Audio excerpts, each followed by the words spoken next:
بسم اللہ الرحمن الرحیم۔ عورتیں تراویح کی نماز کیسے پڑھیں؟ تراویح پڑھنے کا آسان طریقہ سیکھیں۔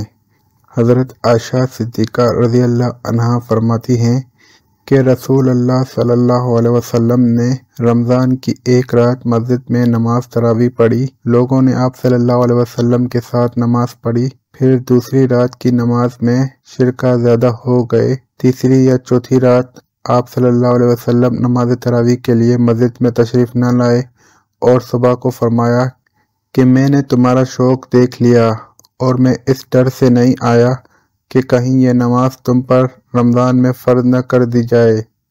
چونکہ رسول اللہ صلی اللہ علیہ وسلم نے خود اپنے خلفائے راشدین کی سنت پر عمل کرنے کا تاکیدی حکم دیا ہے، لہذا ان کا کیا ہوا؟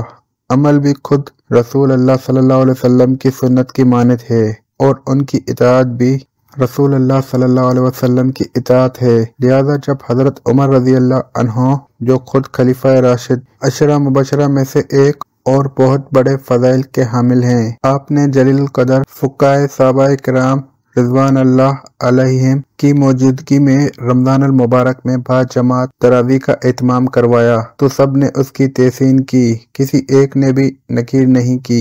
اس لیے تراویح کی نماز سنت موقدہ ہے۔ حضور صلی اللہ علیہ وسلم کے بعد سیدنا ابو بکر صدیق رضی اللہ عنہ کے دور خلافت میں داخلی اور خارجی فتنوں کی کثرت اور مدت خلافت کی قلت کی بنا پر اس سنت عظیمہ کے قیام کا موقع نہ مل سکا، لیکن سیدنا عمر فاروق رضی اللہ عنہ نے اپنے دور خلافت میں اس سنت کو، جو عارض کی بنا پر موقف تھی لیکن اب وہ عارض چونکہ باقی نہیں رہا تھا، جاری فرما دیا۔ مولا علی قادری علامہ طیبی کے حوالے سے نقل کرتے ہیں، اگرچہ تراویح باجماعت حضرت ابو بکر صدیق رضی اللہ عنہ کے زمانے میں نہیں تھی، لیکن چونکہ حضور اکرم صلی اللہ علیہ وسلم نے اسے پڑھا تھا اور حضرت عمر رضی اللہ عنہ ان لوگوں میں سے تھے جو اس حقیقت سے باخبر تھے، انہوں نے دائمی طور پر جاری فرما دیا تو انہیں اس کا بھی اجر ہے اور قیامت تک جو لوگ عمل کرتے رہیں گے ان کا بھی اجر ہے۔ مرکات بخاری شریف میں حضرت عائشہ رضی اللہ عنہا کی روایت میں ہے، ایک رات رسول اللہ صلی اللہ علیہ وسلم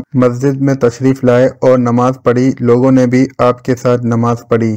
ان نمازیوں نے صبح ہونے پر دوسرے لوگوں کو بھی بتایا تو دوسری رات مجمع بہت بڑھ گیا اور آپ کے ساتھ لوگوں نے نماز ادا کی۔ تیسری رات باتیں سن کر لوگ بہت اکٹھے ہو گئے، حتیٰ کہ مسجد کی تنگو مانی ظاہر ہونے لگی۔ اس شب صبح کی نماز سے فارغ ہو کر رسول صلی اللہ علیہ وسلم نے لوگوں پر متوجہ ہو کر ارشاد فرمایا کہ میں خطرہ محسوس کرتا ہوں کہ کہیں تم پر یہ فرض نماز نہ کر دی جائے اور پھر تم اسے پڑھ نہ سکو گے۔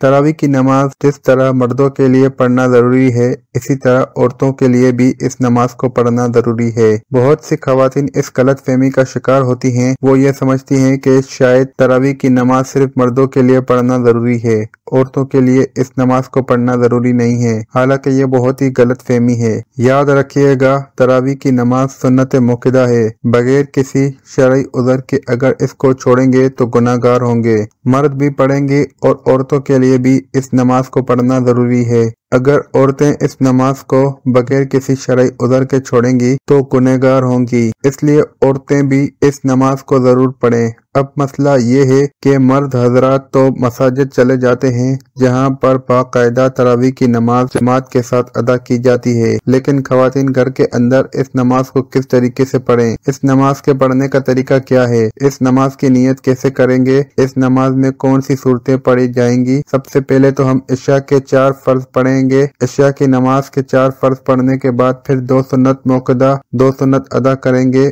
اس کے بعد وتر نہیں پڑھیں گے، پھر 20 رکعت تراویح کی نماز ادا کی جائے گی۔ 20 رکعت تراویح کی نماز پڑھیں گے۔ 20 رکعت تراویح کی نماز پڑھنے کے بعد وتر پڑھیں گے، 4 فرض پڑھ لیے، 2 سنت پڑھ لی، اس کے بعد پھر 20 رکعت تراویح کی نماز ہے اور وہ 20 رکعت 2 رکعت کر کے پڑھی جائے گی، یعنی 2 رکعت پڑھ کے سلام پھیر دیں، پھر اس کے بعد 2 رکعت اسی طرح سے 2 رکعت کر کے 20 رکعت تراویح کی نماز ادا کریں گے۔ اگر آپ 4 رکعت पढ़ती हैं तो तब भी कोई हर्ज नहीं है, नमाज हो जाएगी, लेकिन बेहतर नहीं है, मुनासिब ये है कि 2-2 रकात करके पढ़ी जाए। अब 2-2 रकात करके पढ़ लें या 4-4 हर रकात के बाद तरावी की दुआ को पढ़ेंगे। अगर आपको दुआ ज़बानी नहीं आती तो इसको देखकर भी पढ़ सकते हैं। हर 4 रकात के बाद इस दुआ को पढ़ेंगे। 4-4 रकात के बाद इस तरह बैठकर दुआ या तस्बीह पढ़ी जाएगी। 20 रकात इसी तरह से मुकम्मल होगी। अब मसला ये है कि उन 20 रकातों में हमने कौन सी सूरतें पढ़नी है। नाज़रीन, इसके लिए कोई खास सूरतें नहीं हैं। ये जरूरी नहीं कि ये सूरतें पढ़ी जाएंगी। जो भी आपको कुरान पाक आता है, कोई सूरतें आपको आती हैं, 10 सूरतें आती हैं 10 पढ़ लें, 5 आती हैं 5 पढ़ लें। जब वो 10 सूरतें खत्म हो जाएं, अभी तरावी की नमाज बाकी है, दोबारा से उनको दोहराएं। अभी भी बाकी हैं तो फिर दोबारा से दोहराएं। इसी तरीके से तरावी की नमाज में जो सूरतें आपको आती हैं वो सूरतें पढ़ी जाएंगी और इसी तरीके से 20 रकात तरावी की नमाज अदा करेंगे। अगर आपको सिर्फ 4 सूरतें आती हैं यानी 4 कुल आते हैं तो तब भी आपकी नमाज बिल्कुल आसान तरीके से अदा हो जाएगी। यानी 2 रकातों में आपने 2 कुल पढ़ लिए, के बाद फिर 2 रकातों में फिर 2 कुल पढ़ लिए। इसी तरीके से 4 रकात भी हो जाएगी, 4 कुल भी खत्म हो जाएंगे। फिर दोबारा से उनको दोहराएं, लेकिन तरतीब का खास ख्याल रखना है कि पहले वाली के बाद में नहीं पढ़नी और बाद वाली पहले नहीं पढ़नी। इसी तरीके से नहीं करना, पहले उसको पहली रकात में पढ़ लें, जो बाद में आ रही है उसको बाद में दूसरी रकात में पढ़ लें। ये तो था कि तरावी की नमाज अदा करने का तरीका।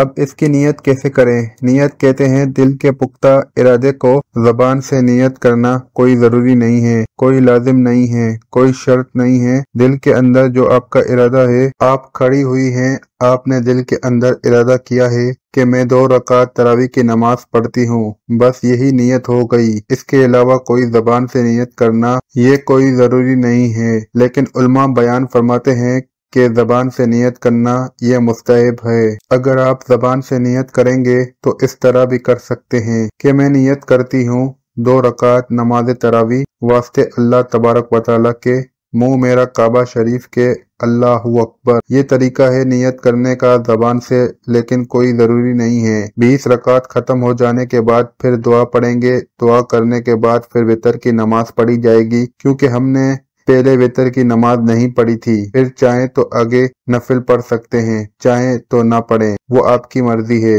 वितर पढ़ने के बाद आपकी नमाज खत्म हो जाएगी। यह नमाज तरावी अदा करने का तरीका है। औरतों के लिए बेहतर यही है कि तन्हा तरावी की नमाज पढ़ लें। अगर घर में जमात हो रही है तो जमात में भी शरीक हो सकती हैं, लेकिन औरतों का इमामत करना दुरुस्त नहीं है। औरतों की इमामत की कई सूरतें, कोई हाफिजा खातून है वो अपने घर के मर्द औरत की इमामत करे, ये नाजायज है, इसलिए कि औरतें मर्द की इमामत नहीं कर सकती हैं। खैरुल कुरान में इसकी कोई मिसाल नहीं है। हजरत साहबियात में बाज बहुत बुलंद मकाम की हामिल थी। हजरत आयशा रज़ी अल्लाह अन्हा का अमल और तकवा में साहबा की निगाह में बुलंद मकाम था। हजरात साहबा मुश्किल मसाइल में उनसे रुजू किया करते थे, लेकिन कोई भी एक दफा ऐसा मरकूज नहीं है कि औरतों ने मर्दों की इमामत की हो। हदीस में है, आप सल्लल्लाहु अलैहि वसल्लम ने फरमाया, औरतों को पीछे रखो जैसे अल्लाह ने उनको पीछे रखा है। हदीस से मालूम होता है कि औरतों को मर्दों से पीछे खड़ा होना चाहिए, और अगर औरत को मर्दों का इमाम बना दिया जाए तो औरत का मर्दों के आगे होना लाजिम होगा। इसलिए औरतों के लिए मर्दों की इमामत करना नाजायज और हराम है। मौजूदा हालात में बाज लोगों ने ये भी सवाल किया है कि घर में हाफिजा औरत है और मर्दों में कोई भी इमामत करने वाला अहल नहीं है, और या मर्द को ज्यादा कुरान याद नहीं है, तो क्या औरत अपने महरूम मर्दों की इमामत कर सकती है? जाहिर है इसका हुक्म भी अदम जवाज का है। मर्द हजरात जिस तरह फर्ज नमाज अदा करते हैं, इसी तरह तरावी की नमाज भी अदा करेंगे। दुआ है कि अल्लाह हम सबको दीन की समझ नसीब फरमाए, आमीन। नाज़रीन, कमेंट बॉक्स में अल्लाह ताला के 99 नामों में से एक नाम जरूर टाइप करें। शुक्रिया। अल्लाह हाफिज।